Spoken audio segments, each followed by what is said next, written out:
Adobe Radio. The future of alternative.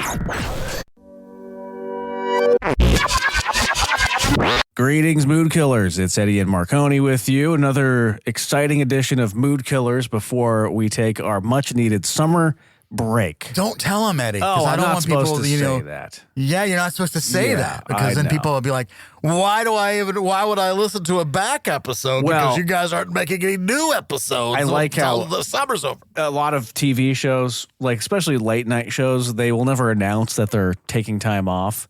And I like that. Then you'll be watching, and then you'll have Jim Carrey promoting The Mask, and you're like, wait a second, that came out in 1996. That may not be a new episode. Yeah. But like Jimmy Kimmel, he takes the summer off, and then he just has to have guest hosts on, and then like Colbert just pretends to get fired and then leaves TV. Yeah, I know. Yes. Do you think that's a coincidence? Maybe he just really wanted a vacation for summer. Yes. But I think he'll announce a deal in the coming, maybe in the next 3 months or so that he's going to go like to HBO or Netflix or something. Well, I mean, even HBO is being bought up by some of these same that wackos. Larry Ellison guy, yeah. Oh, yeah. God. Yeah. It's crazy. But maybe YouTube. Oh, wait, it's being bought by... No, hey, what about Netflix? Right. What, Ted Sarandos? Oh, my God. But Jimmy Kimmel has it right, though. He takes the summers off, like you said, and he brings in a roster of guest hosts. Oh, yeah, and then our hero, Howard Stern, he always says, how many good summers do you have left? Which is always the best. I know. I think it's important for everybody to take the summer off. And I want all of society to take the summer off.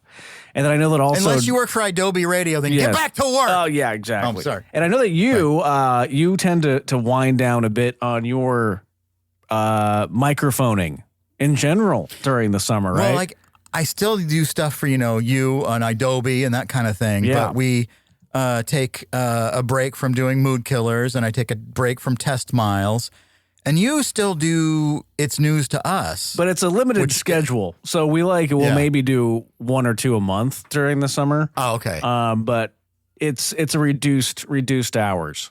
It's so strenuous. Because I'll start listening. Here's the thing is I start missing Eddie because even though we're friends, we're both busy and, we might communicate through email and stuff. But this is the time when we actually just have a normal conversation. Yeah. And we just happen to record it. Yeah. For public view, but like it's so I start missing Eddie. Yeah, I start to miss you too, and I think they say absence makes the heart grow fonder, as they say. That's right. And I hope that the listeners I hope that they also miss us. Either that, they're completely going to forget about us and start listening to Joe Rogan or something. But I certainly hope that he's not the alternate to this show. But Eddie will be doing It's News to Us like once or twice a month, so you'll still get that. Yeah, we'll have that going on. But it's important to have like this a little bit of I think to rest your mind, your creativity as much as possible. Now it's not like you or I can step away from all of our responsibilities, but I do try to turn the dial down just a little bit because in the beginning of the year I'm very gung ho, and I really want to accomplish a lot of things. And then before I know it, it's May, and I've been working nonstop without a break. And I'm like, wait a second. You're going to burn yourself out. The year is half over. Yeah.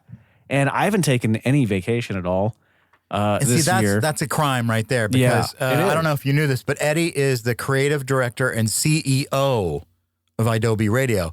I just got an official memo this week that you have that in your title. Yeah, that was a memo that was printed and posted on everyone's doors. Yeah, in 1985. But but we went back in time and saw it, and I was like, yes, he should be. And then I was like, wait, why is CEO only chief executive officer? Why isn't it creative executive official or something? Well, they have that CMO, I think, really? Creative. Yeah, there's a corporate like executive C-suite level of that title. But I don't. And isn't it insane? Because Adobe is pretty much the opposite of any corporation, but at the same time, in a business sense, it is a corporation.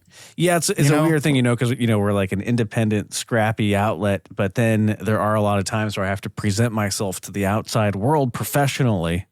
Yeah, because it's I don't about want people to marketing think and that we're relationships. Yeah, I don't want people to think that we're just like a bunch of like idiots over here. We don't know what we're doing, so.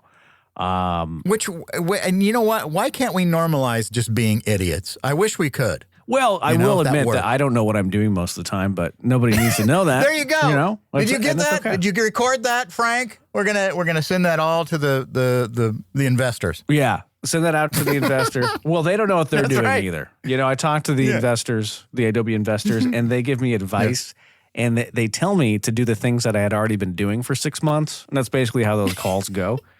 And I just politely agree, and I'm like, "Are you paying any attention?" But nobody knows what they're doing. That's the thing. None of us do. But I think you're doing a pretty good job for a guy who claims not to know what he's doing. I just, I might be your friend, but I'm also a fan of your work. Oh, thank you. So, well, I'm a fan of your work. And I'm glad that we get to keep hearing you on the air, too, on Adobe. I get to hear you throughout the whole week. And it's really weird. Yeah. Because I do my Adobe shifts, where when there aren't shows, I'm talking in between songs and stuff like that on Adobe in the afternoon or evening, depending on where you are. And it's so much fun because I just picture you scrolling through emails and stuff like that, listening to my stupidity on the air and going, and that's in my mind, you're my listener. No, yeah, I do. I hear everything that happens on these airwaves. Because it's on nonstop. So I hear Sasha, I hear everything she does. I hear everything Patrick Walford does after that. And then I hear, I listen to probably 95% of our shows all the way through. Yeah. The only one I mean, you can't listen to everything. Miles. There's so much. Test Miles is on Sundays, right? I think. Yeah. Yeah. So 9 p.m. Eastern, everybody. And that's the thing is like what I try to do is do it just like a real, I say real, but I mean like a regular radio. When we're on vacation, we play a replay buffet of the things that we thought were good. Some of them maybe not good, but in our opinion, it's all good. Yeah. So you'll still hear our shows when we're on during the summer, but it's so much fun. We always come back with a lot to talk about too, because after about a week or two of trying to disconnect from mood killers, I find myself creating a note in my phone where I'm like, I got to talk about this later, got to talk about that later. So it's good for our creativity, and I encourage everybody to, if whatever you need to do, step away from your job, your family, if you need to this summer. And step away from your family. Just step away from the family. I've been doing that successfully for the last decade, Eddie. I don't know. Yeah, you know, and not on purpose, but it just happens that way.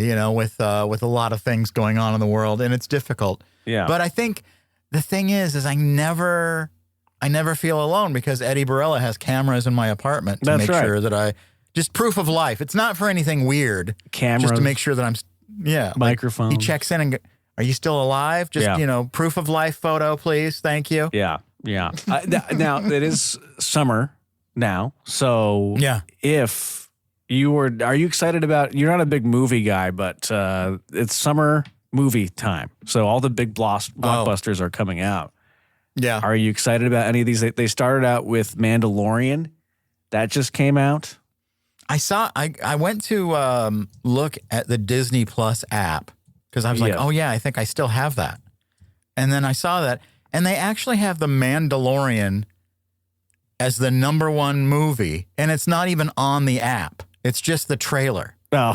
And I was like, well, did you watch the series? Oh, yeah. Yeah, I like the series. I like the series too, yeah. I like Grogu and Pascal. You know what I learned? What's his name? Pedro? Pedro Pascal. He only does the voiceover. I thought he was actually in the suit. Because he's not in the suit? They barely, like his helmet's come off a couple times. Obviously, it's him then. But other than that, he's not in the suit. They have like 2 other guys, 2 stunt guys. I guess it makes sense that he does it that way, Because then he can do a lot of other things. He's a busy guy, it seems. Yeah, but how easy of a job is that? Because Mandalorian, he speaks in very short sentences, and it's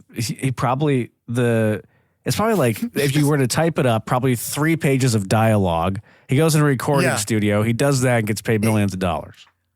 And good for him. Yeah, good for him. Why not? Absolutely. You know? Absolutely. But I understand he's a Foley artist on the show too at times, just for fun. That's right. Well, he cracks a stick and it sounds like, oh, Grogu broke a stick in the forest. Oh no! Yeah, that's right.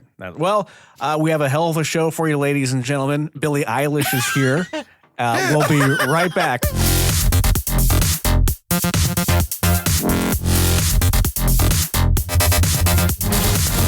Eddie, as you know, I suffer with fingertip dermatitis. It's something that has plagued me for years, and I've been trying to get to the root cause, figure it out. I thought, well, it's just my index finger only, so it's probably scrolling on my phone. So I started scrolling with my middle finger, and I realized, oh, it's not doing anything to my middle finger, so it's obviously not my phone. I've used creams. I've switched soaps. I've worn cotton gloves to bed. I've worn a Band-Aid overnight. I use O'Keeffe's working man's hands. And then like Aqua 4. I've used nitrile gloves to do everything, like making my bed. I put on a glove. And then, I've cut my hand making my bed before, like on the sharp corners around your mattress. Yeah. And it's very frustrating because then you bleed all over your freshly fluffed linens. Right. It's happened a couple times. Yes. Well, so that can happen with a dermatitis. And so I'll wear a glove just so there's no friction. When I'm breaking down boxes for recycling, I have to put on a glove. All that. Oh, yeah. Dry hands and breaking down a box. You'll cut yourself. I did that at Adobe the other day. I had really dry hands, and I didn't notice. And then I was like, breaking down this box, and then I looked at my fingertips right by my fingernail, and they were all bloody. Yeah. And then I was like, this is annoying. So you must be wearing Band-Aids all the time because you're always bleeding. I mean, like, I've had so many complications, like the nitrile gloves that I was wearing. I still wear occasionally, but if I wear them too long, they create too much moisture. And because of the cracking in the finger, then you can get like a tapioca bubble underneath the skin. And I could describe that much grosser. So I'm helping by calling it a tapioca bubble. But then you're not supposed to pop that. And then, but if you don't, it will eventually just pop. And it's gross, really disgusting. So what is the treatment for this? You've been dealing with it for a while. Do you go to a dermatologist and figure it out, or you chat think GPT? But yeah, well, a lot of that, because I've even like started, using my middle finger for scrolling and all that stuff, and I figured all that out. So I realized the only thing I hadn't changed is my mouse on my computers. Oh. And I did more research, and I learned that the plastics, AVS plastics, that are used to make most mice, like Logitech or any of those, well-known Bluetooth mice or whatever, often will cause that kind of friction to your skin that can create a dermatitis from that. So what I did this is like a workman's comp situation. That's right. Well, and so I had to get 2 new mice. And then I had to get these strips because the Chat GPT or whatever Gemini I was using suggested getting these. They're like a rubber gripping tape that you can put on your mouse.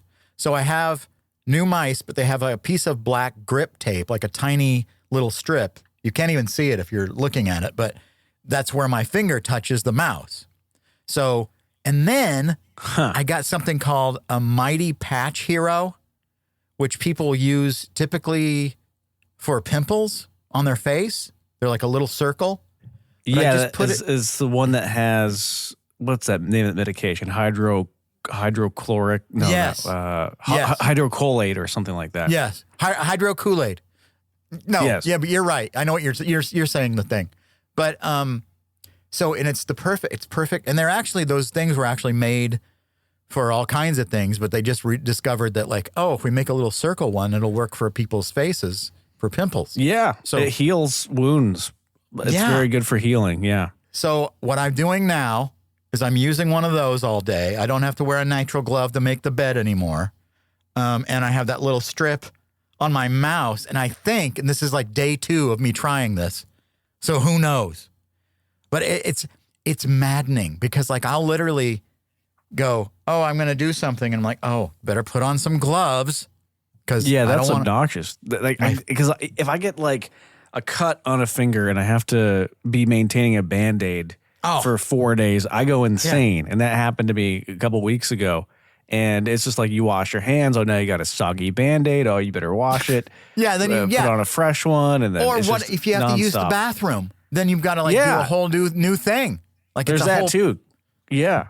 It's gross. But I can't believe that your mouse was causing this though. That's well, think of it. I almost feel like that's where I'm doing editing for like Adobe or in general, just on the computer, and then I'm here in the booth doing stuff in the booth. Like right now, I'm touching my mouse, or we're talking, and so you think about that, and that's the most thing I touch all day as far as electronics, and so that's where it's going. It has to be that. I hope it's that. That's crazy because you're right though. Because if you think about it, our computer mice are things that were at work. You're touching this thing constantly. I would never, in your situation, ever put 2 and 2 together and think that touching my computer mouse is causing this fingertip dermatitis. I would never ever think that. And but it's logical. It's logitechnical that you're. And you think about it too, like when I look at my hand and I'm like, none of my fingers, nothing on my hand is like that except for that one finger. And that's the one thing I do with it all day that's different from any other electronic or anything like that is I'm scrolling on my mouse or using the mouse. So, wow. So hopefully this will deter that and I'll have like my finger back. It's like one of those things that's like such a minor irritant thing. But then you look at your finger and it's like, why is my finger constantly cracked and dry all the time? Like, no matter what I do. That's just not cool. It's debilitating because you need that finger for a lot of things. Like you don't realize how often your finger is touching things and bumping into things. When you have a cut on your finger, you really start to notice it fast.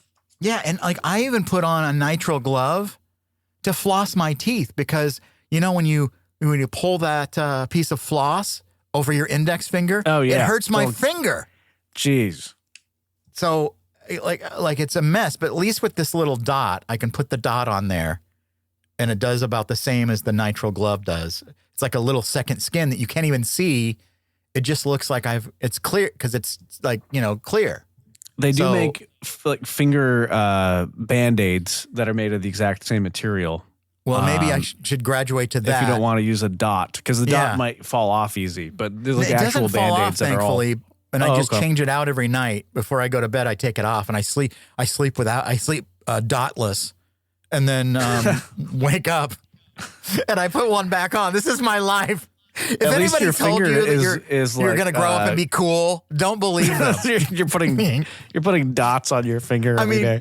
You remember back when I was telling you the story of like when I had to wear a cotton glove to bed. And so you now put on Mickey Mouse gloves. Yeah, I really. So and I've saved those cotton gloves and I use them for putting up Christmas ornaments now because it's delicate work. But it is delicate work, and then and it's friction. But I don't want to use a nitrile glove because I don't want to get my hands all sweaty, and like it's all that stuff is like so annoying. And then like you said, if I wear those white cotton gloves and say like my finger is cracked and maybe bleeds, then I got a bloody fingertip and a white cotton glove, which was a great song that I wrote in college. I'll play it to you sometime. No, all right. But I'm so over it. I'm so glad that maybe I might have found the root cause, and this is my dermatitis era may be soon over era. Well, this is good timing because you're discovering this just before we go on our little hiatus. So you'll be able to fill. This is like the cliffhanger that everybody will be tuning in for when we get back. Yes. Tune in to the next episode to find out if my finger falls off or the dermatitis has left. The answer that'll coming hold up. People over. All of America is talking about it all summer long. Can you imagine debating it at their 4th of July parties? I can't wait to find out if Marconi's finger fell off or not. Right? Did you guys hear about this? Fingertip dermatitis? They'll be like, what? And then they'll say, yeah, he had a tapioca tip. Like, is he still wearing that dot? I gotta know. Is that dot still on his finger? It's summer, so let's get into the movie releases that are coming out. And I'm wondering what your interest level is on these movies. So the Star Wars movie kind of kicked off, The Mandalorian and Grogu kicked off the summer blockbuster fantastic time. Have you seen it already? I did, and not good. I'll tell you this. Not good. Too long.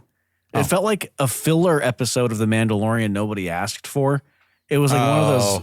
It just felt like there were a couple of cool things in it, but overall, a complete waste of time. I'm very disappointed in Jon Favreau, the director. I think he's given us a lot of great films over the decades, but it just felt like he was just not in it. I don't know what was going on. But I guess I can skip that because like I was telling you, I'm maybe off the air. I can't remember when our mics are on or not anymore. But I was looking on Disney Plus, and their top 10 movies, they had The Mandalorian. And I'm like, wait, is that even in theater? Is it on? Like, no, it was the stupid trailer of the movie. A-holes. Disney, I'm like, you're a bunch of a-holes. You can't. You can't do that. The only thing I will say about Disney is they are standing up to the current administration and supporting Jimmy Kimmel's right to freedom of speech. So I appreciate that, but The Mandalorian can still suck. Absolutely. And the thing is, I really like the Mandalorian character. I love Baby Yoda, Grogu. I love you love Pedro Pascal. Yeah, he's great. The whole Mandalorian franchise is great. One of the best things they've ever done with Star Wars. But this movie, so it's not even like a good episode. Like if you're watching Grogu, the episode, it wouldn't be good. Let's just say I would never watch it again, and I don't feel like you'll miss anything if you skip it. But if you really love The Mandalorian, knock yourself out. If you're like, this is a movie you'd put on if you have the flu and you're in bed and you can't get up for 3 days. So it makes you feel like sick? Yes, absolutely. Oh, wow. And then they're also coming out with this weekend Backrooms. It's a horror movie based on good. The social media virality of the Backrooms, and it's directed by this YouTube guy. Who's the guy? Kane Parsons is his name. Oh, okay. I think he's like a 24-year-old director. It's an A24. It's A24, right? A movie from A24? Yes. I mean, and they have a hit or miss thing. Yeah, lately. But they're usually well done at least. Like even if they suck, they're like, yeah, at least this didn't waste my time completely. I didn't hate it. Yeah, and I like their business model at A24 too. That they don't put a lot of budget into their movies, like just enough to make them look good, and then they don't have all this bloat in there. And then just like radio. Oh wait, not Adobe Radio though. Don't get it. Don't get it twisted. Right, and then on June 12th, Steven Spielberg he returns with a new movie called Disclosure Day. So this guy likes aliens. I saw He's obsessed with them. Well, John, what's his name from The Office? His wife, Emily Blunt. She's in it, right? I believe. Who knows? Nobody knows. She said, I saw her on Jimmy Kimmel. She said that it was her first time working with Steven Spielberg. And she is, from what I understand, it's a really good movie. So I don't know. Steven Spielberg has had some kind of like not so great movies come out in his later in his career. He's not as prolific as he once was, and I think when Quentin Tarantino looks to how he wants to leave his mark in the industry, he's decided that he wants to cut himself off before he's out of touch. And I think he is kind of pointing to Steven Spielberg when he says that. But maybe this is a good one. Jimmy Kimmel on his show last night when he talked to Emily Blunt, or as we were taping this last night. He said, and he doesn't say this a lot about movies. Usually he goes, I interview a lot of people and most of the time their movies actually aren't great. And he goes, but this one was a really great movie. I think it's going to be something people are going to want to see. So I kind of trust, like I'll take his advice and like see it. I mean, Sure. I'm not leaving the house for I'm it. gonna, I'm gonna watch it. Yeah. Yeah. But Disclosure Day. So Steven Spielberg is back with that one. Some people online are speculating that Steven Spielberg is going to reveal actual alien footage during this. Oh, well, like he does Which have a would be good history great. with aliens. You know, like he had the E.T. Close Encounters. Close Encounters. E.T. Those are still, great movies to go back and watch. And I think Was he in no, he wasn't Independence Day. That was someone else.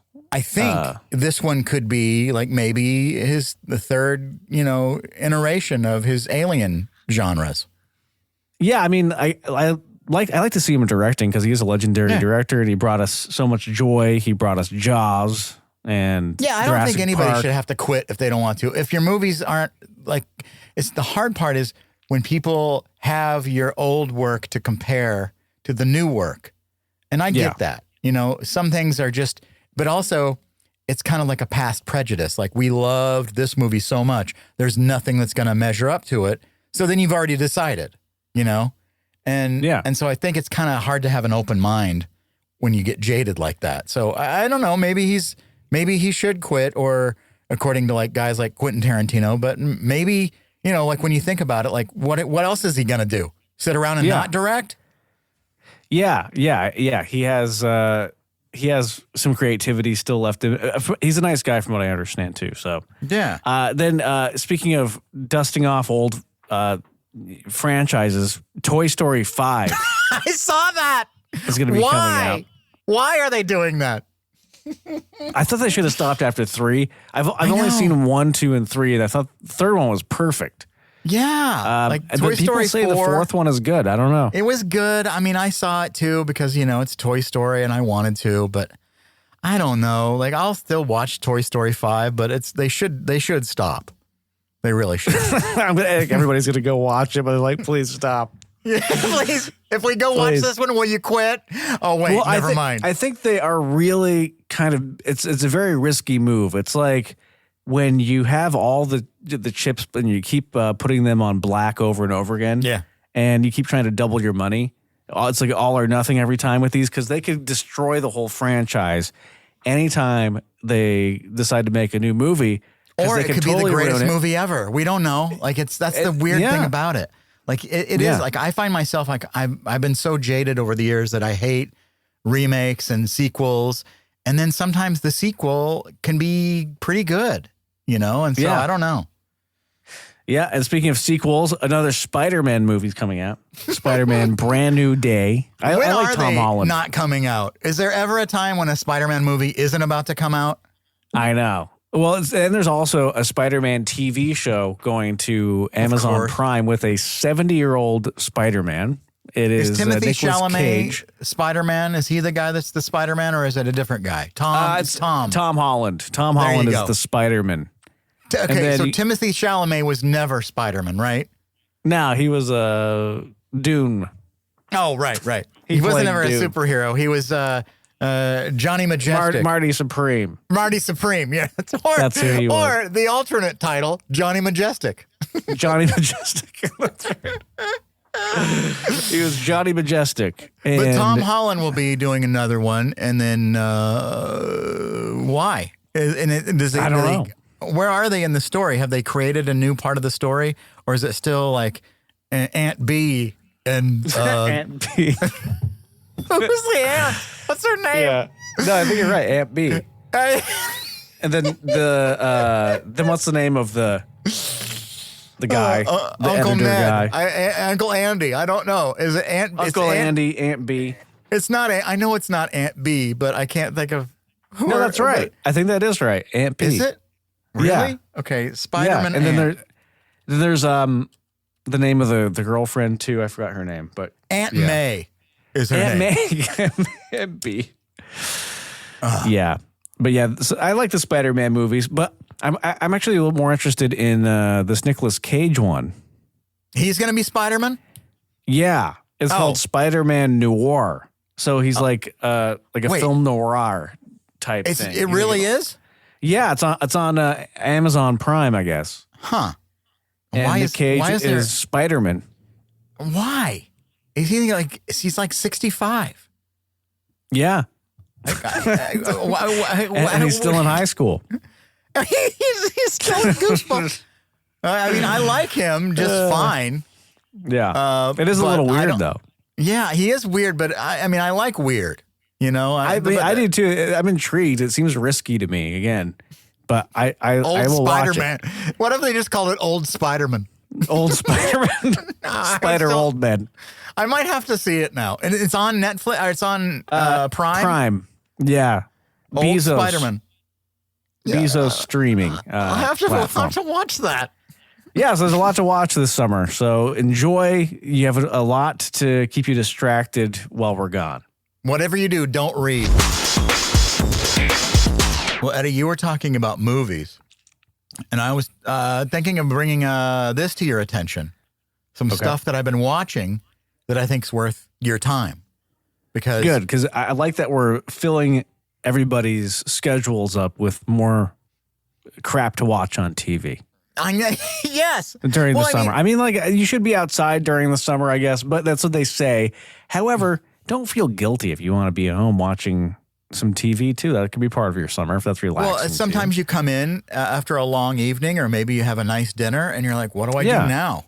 Or you've been outside all day, you're working in the garden, or you're going to various street fairs or running around, but yeah, let's see what are you watching? There's only so much you can do. You're going to be worn out at the end of the day, so you might as well watch something. Absolutely. I highly recommend Apple TV, Margot's Got Money Troubles. Okay. It's Elle Fanning, Nick Offerman, Michelle Pfeiffer, Nicole Kidman's in there too. It's a David E. Kelly show. It's a series. Show. It's like, I think it's maybe 10 episodes. I could be wrong. It might be 8. But essentially, Margot's got money troubles. She's sleeping with a professor, Eddie, and she gets pregnant. So that's part of it. Right? I don't want to give too much away, but then the guy doesn't want anything to do with the baby, so she's on her own, and it's a whole thing. Her dad, Nick Offerman, is like a former wrestler, and he's a former recovering drug addict. But imagine Nick Offerman in tights. You know what I mean? How much nudity can I expect? Well, there's a considerable amount. There is some, actually, because she, to make some money, to make ends meet, she decides to start an OnlyFans. And so, yeah, it's one of those deals, and it's a great series, and it's a good watch. So I recommend that. Highly recommend. Okay. And I know you said the Duffer Brothers. Well, you know what you said about the Duffer Brothers, Eddie. Go straight to hell. Yeah, that's what you said. I did say that about the Duffers. But this, Stranger Things. The last 3 seasons, they sucked. You thought you said, and you're not wrong. But this new series they have on Netflix is called The Burrows, right? And it, I've heard good things. Yeah, and it has the guy that played Dr. Octopus in one of the 1,000 Spider-Man movies 20 years ago, Alfred Molina. He plays Sam Cooper, who's a grumpy former engineer, and his daughter is kind of forcing him to move to this retirement community called the Burrows. So now the Burrows is essentially kind of like a Stranger Things with senior citizens, right? Kind of like the whole thing. In a way, you could say. Yeah. They're moving them to like a retirement community where they all have to live in this area way out in the rural desert in New Mexico. And Gina Davis is in there, Jane Kaczmarek, the guy from American Horror Story, Dennis O'Hare. There's a lot of great actors in there. And, Ed, I was going to say Ed Sheeran, but he's not in there. No, Ed Begley Jr. is now in the movie. The reason why this might be good is because the Duffers, they just were producers on it. They didn't have any writing or directing. Right. So they can still go to hell. That's right. Eddie's like, I still stand on it. Go straight to hell. Yeah. But yeah, it's really good. It is alien related. So you're right. It is like a little, has that kind of vibe where you're like, okay, if the Duffers are involved, it has that Stranger Things alien-esque. But the good parts about it. There always has to be a Stranger Thing with the Duffers. You can't have just a regular show if you're a Duffer. Yeah. So I do recommend this, and it's currently on Netflix. And what else? Was it worth that price increase that they just had? Or No, I know. Like now it's like, what are we, $30? It's ridiculous. Yeah. There's another one that I really liked, and it's sort of like creepy, called Widow's Bay on Apple TV. And so it's the guy, I can't think, he's in so many different things. His name, what is the guy's name? It's Matthew Rise. He plays the mayor of this little island town called Widow's Bay. Stephen Root plays a weird... Oh, he's great. I think he's one of the most underrated actors. I know. Yeah, because he was great in Barry, Stephen Root. He's great in everything. And News Radio. Oh, yeah, News Radio. Office Space. Oh, yeah. And you can just name, like, everything he's in. Like, you're like, yeah, that was a great performance. And so this one is like a weird island that's in, like, New England. And people go there as a destination, but people that live there, it's difficult for them to get off the island. There's, like, a weird spirit going on, but they're trying to, like, make it a tourist attraction so they can make some money so the town can thrive. And it's like, and you learn, like, basically the root of why the evil was there. You learn all about that. And I think there's one more episode left as we're recording this episode. But by the time... They really are making a lot of TV shows and just kind of seeing what sticks. Yeah. And so the reviews so far, it has like 100% on Rotten Tomatoes. And I don't know what the popcorn score is. It may not even be on there yet. I don't know. Sometimes the popcorn score lags, but critics love it. And so I don't know. I tend to side with the critics more than I do the audience. I think the audience are morons. They are. Typically, sometimes they are. And we're that audience, though. Exactly. Yeah. So I like, and I'm out of all the three, I would say I like all of them. And then I'm also binging, it's on my list. You said House. I'm putting that on the list. I haven't started that yet. Right. But I'm still binging Grey's Anatomy. I'm on, like, it has way too many seasons. Like, but it's good. Yeah, what are they up to? 50, 52? I think it's 23. But I'm on season 12 or something like that. So I was like, oh, man. It's good. It's kind of like The Simpsons. Many seasons too much. There are. Yeah. I mean, we're close. We're about 20 episodes away from 500 episodes of Mood Killers. And we've always said that's too many. They should have canceled us a long time ago. I know. What are they doing? So, I mean, I'm trying to think of any other shows that I've been watching, but I'll skip around and, like, watch something. And then I've been still trying to watch Slow Horses. And that's a slow burn for me. I liked it, but it's, and how is that John Hamm show on Apple TV #1? Oh, God. I don't know. I really don't like that John Hamm show. And I wanted to like it, and I've seen almost every episode. I watched seasons 1 and 2, kind of like hate watching it. But I started to hate watch season 3, and I'm like, what am I doing? It's just not good. I'm out. They've got you. That's why it's #1, is people are hate watching it. They're like, I think so. But I think this Widow's Bay could be the standout hit. I don't know, maybe because do you think by now you would have heard about it? Because it's almost over. So. I haven't heard of it, but that's kind of how some successful series are like that. Like Breaking Bad, nobody really knew about it until it was out for a couple seasons. So yeah, I don't doubt that it's bad. Like a good show could take a little while. Like even Severance, was that an instant hit or was it more popular during season 2? I almost feel like it was more popular during season 2, and then people discovered it. But maybe, yeah, because you're right. I think I started watching it. Like, it's weird. Like, if I see, here's my signal. If I see more than 3 posts about a show, then I'll check it out. Or if I'm watching Jimmy Kimmel and I like the guest, if the guest is cool on the show, I'll be like, you know what? I'm going to support this. I'll go watch it. Sure. Yeah. because I believe that these people know they should still go on the talk show, even if they don't have to. They have to do 1 million of these interviews, and they still choose to go on Jimmy Kimmel. And, I support Jimmy Kimmel. So if they do, then, I got to support them. It's kind of like that cyclical thing. And a lot of these shows end up being pretty good. Another show I need to watch, I want to watch that, what's his name? Josh Johnson has a special, I believe, on HBO Max. Oh, I like him. Yeah, he's good. And so him and one of the school teachers from Abbott Elementary, the redheaded one, she has one.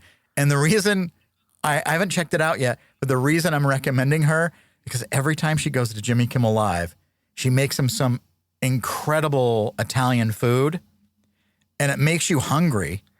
And I'm thinking, this person goes to the extra mile to support a guy that I support. I might as well watch her special, even if it isn't great. Even if it's not good. Yeah. So who knows? But those are some of my recommendations. Those are some good recommendations, though. I appreciate that one. I did not hear anything about that Widow's Bay. Widow's Bay? Yes, Widow's Peak. I'm going to watch Widow's Peak. Well, I could do that just by looking into the mirror. So that's... Oh! Hey! Well, Eddie, it's always a joy to do anything, any kind of content with you whenever we get to do it. I'm glad you're like me. We like to have fun and do what we can to distract ourselves from the awfulness in the world. And we're always looking for that dollop of joy, So before we go, I'd like to give you something. And I think this is something we've played before, but I thought it was something that maybe would bring you joy again. Let me be the breeze in your sunny day. Let me be the sky for your clouds. Let me be the pool for your waterfall. Let me be the verb for your nouns. Let me be the shore for your crashing waves. Let me be the bricks in your wall. Let me be the soil where your garden grows. Let me be the one. Let me be the one. Let me be the one you truly love.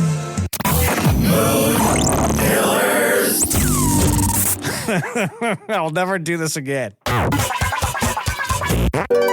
don't know if you knew this or not. You're not supposed to use fabric softener on towels.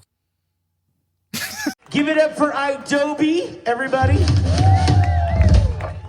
Ever notice how life's best stories don't happen in your living room? They happen on the open road, out on the water, or parked under the stars. At Progressive, they get that you want to focus on the experience, not worry about the what-ifs. That's why they offer quality insurance designed for your ride, whether that's a boat, RV, or motorcycle. Adventure with confidence. Visit Progressive.com and see how easy it is to protect your favorite way to get away. Progressive Casualty Insurance Company and Affiliates. Not available in D.C. Prices vary based on how you buy.